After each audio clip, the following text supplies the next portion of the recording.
彭国良回信了。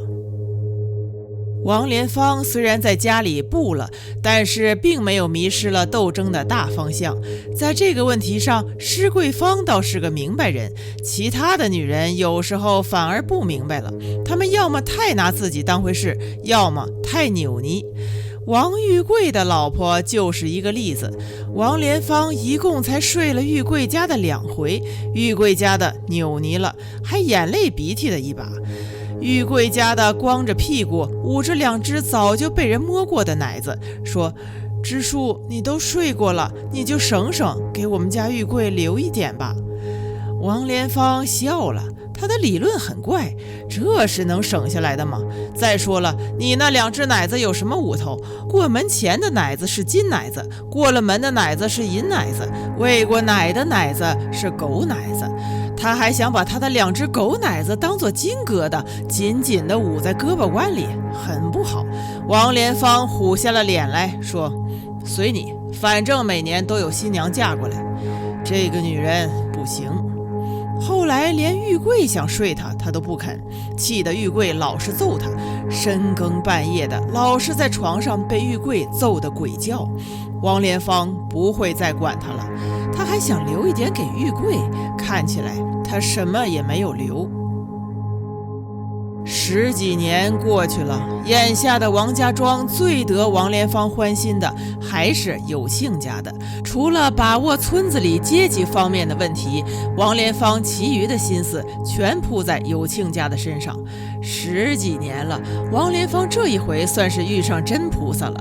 有庆家的上床之后，浑身上下找不到一块骨头，软塌塌的就会放电。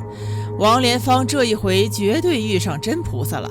1971年的春天，王莲芳的好事有点像老母猪下崽儿，一个跟着一个来。先是儿子落了地，后是玉米有了婆家，现在又有了有庆家的这么一台发电机。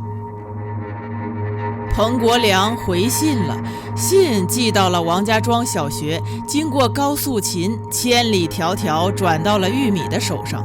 玉米接到回信的时候，正在学校那边的码头上洗尿布。玉米以往洗尿布都是在自家的码头，现在不同，女孩子的心里一旦有了事，做任何事情都喜欢舍近求远了。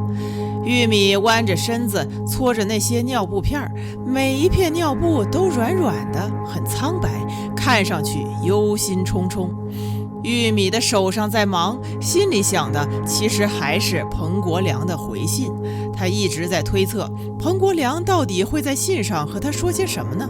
玉米推测不出来，这是让玉米分外伤怀的地方。说到底，命运捏在人家的手上，你永远不知道人家究竟会说什么。高素琴后来过来了，她来探衣裳。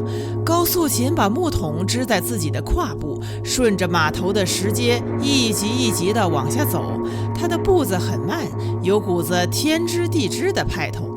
玉米一见到高老师，便是一阵心慌，好像高老师捏着她的什么把柄了。高素琴俯视着玉米，只是笑。玉米看见高素琴的笑脸，预感到将要发生什么事，但是高老师光是笑，并不说什么。这一来，还是什么事都没有了，相当的惆怅人。玉米也只能陪着笑，还能怎样呢？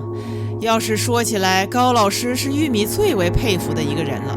高老师能说普通话，他在阅读课文的时候能把教室弄得像一个很大的收音机，他就待在收音机里头，把普通话一句一句播送到窗户外面。他还能在黑板上进行4则混合运算。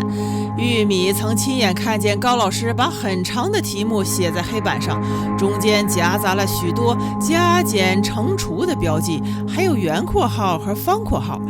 高老师一个步骤一个步骤的一连写了7、8个等于，结果出来了是0。三姑奶奶说，高老师怎么教这么个东西，忙了半天屁都没有。玉米说，怎么没有呢？不是0吗？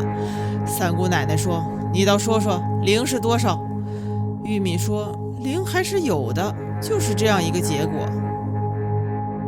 高老师现在就蹲在玉米的身边，微笑着，脸上的皱纹像一个又一个圆括号和方括号。玉米吃不准高老师的心里在怎样的加减乘除，结果会不会也是0呢？高老师终于说话了。高老师说：“玉米，你怎么这么沉得住气？”玉米一听这话，心都快跳出嗓子了。玉米故意装着没有听懂，咽了一口，说：“沉什么气？”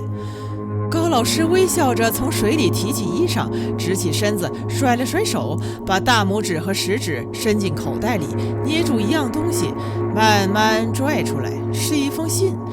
玉米的脸吓得脱去了颜色。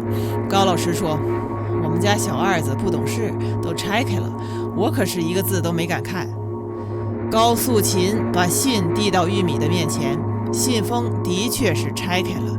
玉米又是惊又是羞又是怒，更不知道说什么了。